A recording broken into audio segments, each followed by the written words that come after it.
Om Swastiastu. Perkenalkan, nama saya Kadek Gita Cahyani dengan NIM 19130111046 dari kelas 3B Pendidikan Matematika. Nah, pada kesempatan kali ini saya akan menjelaskan tentang orientasi ke arah filsafat ilmu. Nah, sebelum kita lanjut kepada pembahasan lebih mendalam, kita harus mengetahui terlebih dahulu apa definisi dari orientasi ke arah filsafat ini. Jadi, menurut KBBI, orientasi dapat didefinisikan sebagai suatu pandangan untuk menentukan sikap yang baik ataupun yang salah. Nah, selain itu, untuk filsafat ilmu sendiri didefinisikan sebagai suatu filsafat yang menggunakan ilmu sebagai inti dari hal yang dipertanyakan dalam mempertanyakan kebenaran itu sendiri. Nah, berikut saya akan berikan ilustrasi tentang orientasi. Nah, semisal ada orang yang mengatakan bahwa aku sayang kamu. Nah, tidak mungkin orientasinya itu akan terlepas dari entah itu cinta, entah itu senang, entah itu ingin lebih dekat, atau entah itu ingin mengajak menikah. Pasti orientasinya akan berkutat di sana saja. Nah, inilah yang disebut dengan bahasa orientasi. Nah, kini menjadi tanggung jawab bagi audiens dan hak audiens untuk menerjemahkan makna dari bahasa orientasi itu sendiri. Nah, hal ini disebabkan karena manusia adalah seorang individu atau individu yang aktif mengonstruksi apapun secara sendiri, termasuk mengonstruksi pemikirannya secara sendiri.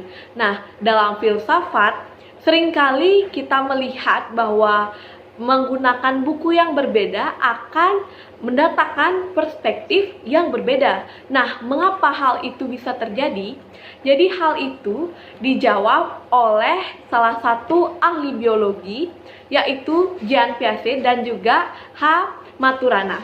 Di mana H. Maturana dan Jean Piaget ini menetapkan bahwa manusia adalah individu yang memiliki closed system atau sistem tertutup, di mana sistem tertutup yang dimaksudkan ini adalah suatu sistem yang mengalir begitu saja, yang tidak dapat dikontrol.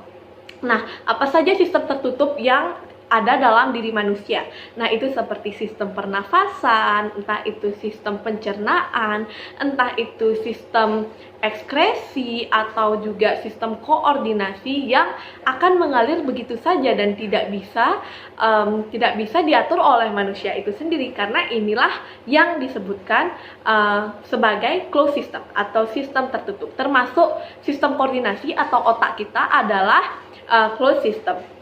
Nah, kita akan contohkan seperti ini. Kita mengetahui bahwa vitamin C itu bagus untuk menjaga imun kita. Tetapi untuk orang yang mempunyai asam lambung, vitamin C yang berlebih tidak baik untuk kesehatan lambungnya. Namun, karena yang kita miliki atau individu manusia ini adalah individu yang tersusun atas closed system atau sistem tertutup yang mengalir begitu saja, kita tidak dapat mengatur jika kita meminum vitamin C, kita akan membawanya hanya ke sistem imun saja agar lambung kita aman. Itu tidak bisa diatur karena manusia itu memiliki closed system atau sistem yang tertutup. Nah, contoh lainnya adalah semisal kita memerlukan oksigen hanya untuk di darah saja dan kita tidak memerlukan oksigen di tempat lainnya. Kita tidak bisa hanya membawa dan langsung men-setting untuk membawa oksigen yang kita hirup itu tidak pergi ke tempat lainnya, hanya ke darah saja. Nah, itu tidak bisa diatur karena manusia adalah organisme yang tersusun atas closed system atau sistem tertutup, seperti itu. Nah, seperti yang telah saya jelaskan tadi, bahwa termasuk sistem koordinasi merupakan sistem yang tertutup atau closed system. Jadi, suatu bahasa atau input lainnya, suara yang masuk itu tidak semerta-merta langsung masuk begitu saja, tetapi akan diolah terlebih dahulu. Nah, sama dengan sistem koordinasi kita. Apabila ada input suara atau input perkataan atau input-input lainnya akan diolah dulu oleh otak itu sendiri. Nah, kemudian barulah akan ada interpretasinya dan ada pemaknaannya setelah olahan itu terjadi. Nah, hal ini dibuktikan dengan adanya eksperimen yang dilakukan oleh Piaget mungkin terhadap orang utan ataupun monyet, dan eksperimen ini kemudian dikembangkan oleh von Glasersfeld dan menghasilkan suatu ide konstruktivisme yang disebut ide konstruktivisme radikal. Nah, mungkin kita sudah banyak membahas tentang closed system atau sistem tertutup. Nah, untuk sistem yang tidak tertutup itu seperti apa sih? Nah, jadi sistem yang tidak tertutup itu contohnya adalah ketika seseorang yang mungkin memiliki kelainan pada ginjalnya yang diharuskan untuk melakukan kegiatan atau melakukan proses cuci darah untuk menggantikan sistem ekskresinya. Nah, itulah yang disebut dengan sistem terbuka atau bukanlah closed system atau sistem tertutup. Nah, setelah pembahasan ini, kita akan membahas tentang konstruktivisme radikal oleh von Glasersfeld. Jadi, dalam konstruktivisme radikal ini banyak diturunkan sebagai teori-teori belajar seperti itu. Nah, dalam filsafat pun sama, teori dari konstruktivisme radikal ini banyak menghasilkan suatu postulat-postulat.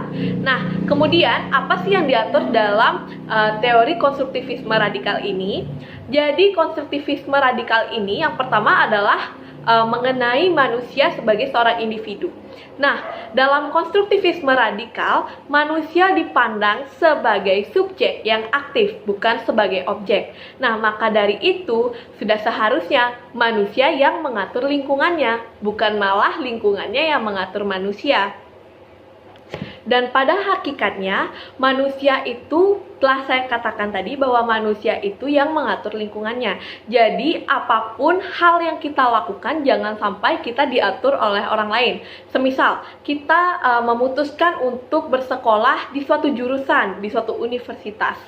Sudah misalnya kita memutuskan untuk melakukan itu, ya kitalah yang akan bertanggung jawab. Jadi jangan sampai kita mengikuti perkataan orang lain, misalnya perkataan orang tua untuk masuk ke suatu universitas.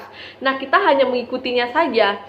Sedangkan nanti ketika sudah masuk dan terjun dalam universitas itu, kita tidak suka dan menghasilkan suatu kegagalan.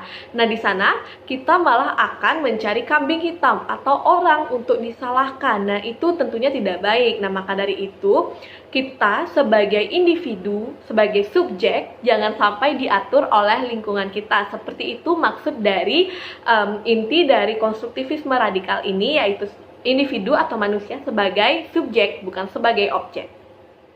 Inti kedua dari konstruktivisme radikal ini adalah mengenai manusia yang aktif berpikir. Nah, di sini tentunya karena manusia dikatakan sebagai individu yang aktif berpikir, pastinya tugas manusia itu sendiri adalah berpikir. Tetapi berpikir di sini tidak dimaksudkan untuk merepresentasikan dunia yang sangat absolut ini, melainkan mencari cara untuk tetap bisa beradaptasi dalam dunia yang seperti ini. Karena suatu kehidupan yang absolut sangat susah dicari kebenarannya. Bukannya malah kita dapat beradaptasi dengan dunia ini, tapi akan malah mendatangkan banyak kebingungan karena kita terus dan terus mencari kebenaran pada dunia yang absolut ini.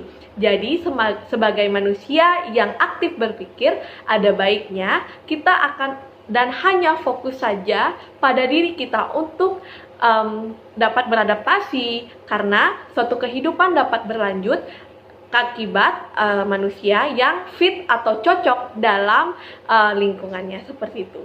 Jadi demikian yang dapat saya sampaikan mengenai orientasi ke arah filsafat. Semoga apa yang saya sampaikan dapat dipahami dan memiliki guna bagi para audiens dan para pendengar sekalian. Terima kasih atas kesempatannya. Akhir kata saya tutup dengan Paramasanti. Om Santi Santi Santi Om.